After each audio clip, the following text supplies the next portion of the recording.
Tonight, I'd like to take you to my hometown, Las Cruces, New Mexico, to introduce you to a woman that I have admired since middle school. This is Lori Paulson. She is a dedicated fan of a football team that sees more losses than wins. In their last 48 games, they've only won 8 times, but she loves them unconditionally, no matter what's on the scoreboard. This is Only on 8. It's a battlefield, normally used to declare winners and losers. But this one is the site of unconditional love. The whole entire football team from 2011 till now loves Lori. I adore them. I simply adore them. Lori Paulson takes the term superfan to her own unique level.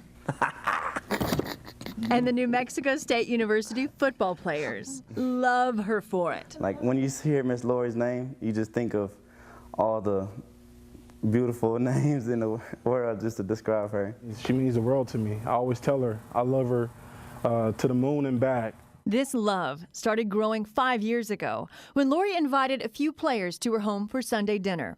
She put the love in the cooking. Lori's father, Maggie, come on, Molly, good girl. driving his stagecoach, said as more and more players started coming over for dinner, She figured out that, oh, these kids are hurting for family.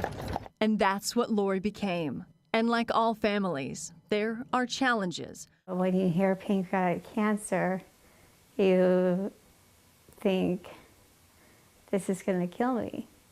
Her team immediately rallied around her. We would like to ask you if you would like to be our honorary captain of the year. Oh,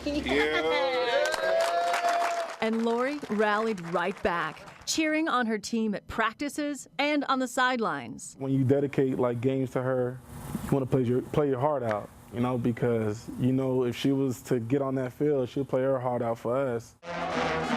In this game against Idaho, it's overtime. Pressure, throws. Number 2 catches a miraculous interception, He catches the ball with his feet. helping the Aggies finally break a 17-game losing streak. We came from 30 points down to win the game. And in the locker room after the game, that's what the players wanted. They wanted to give that game ball to Lori.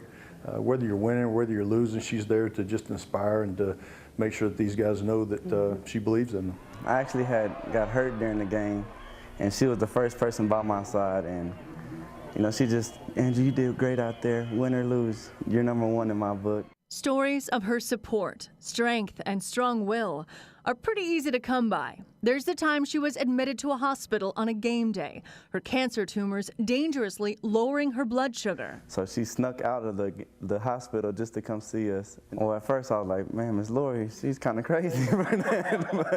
Then there's the time she flew to Atlanta to support NMSU graduate Valerian Umezioke.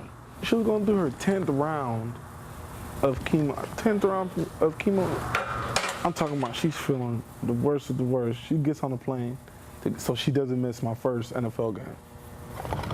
Lori's father, To think about everybody else and how they're feeling and how they're doing, rather than herself, it's just mind-boggling, you know, and it's what's given me the strength to get through it, because I think if she can do it, you know, I have to.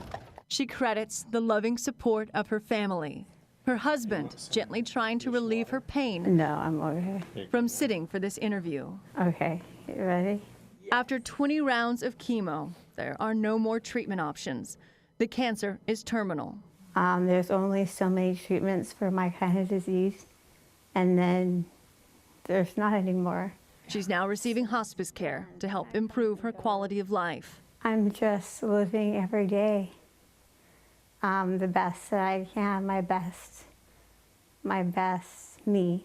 Which brings us to Lori's legacy and what she calls putting her money where her mouth is. It was like the best gift I've ever given. She donated $100,000 of her life insurance policy to the football team to help pay for anything the players need. I feel like they would do just about anything for me, and I feel like I would do just about anything for them.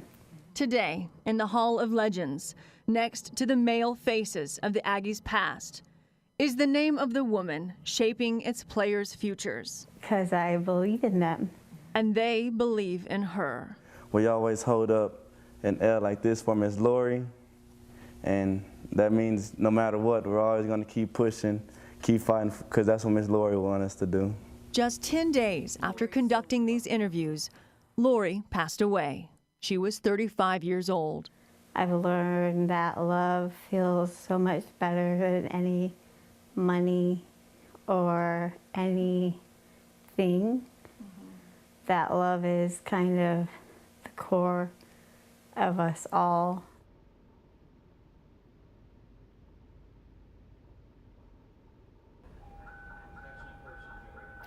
Lori wrote her own obituary, stating, "I am so satisfied with my short life, and if happiness is a choice, please choose it every time." The NMSU team asked her young son if he would continue her duties as honorary team captain. At KTUL.com, we posted a link to her inspirational blog, The Big C in Elsie, where she shares the joys of her journey from the beginning.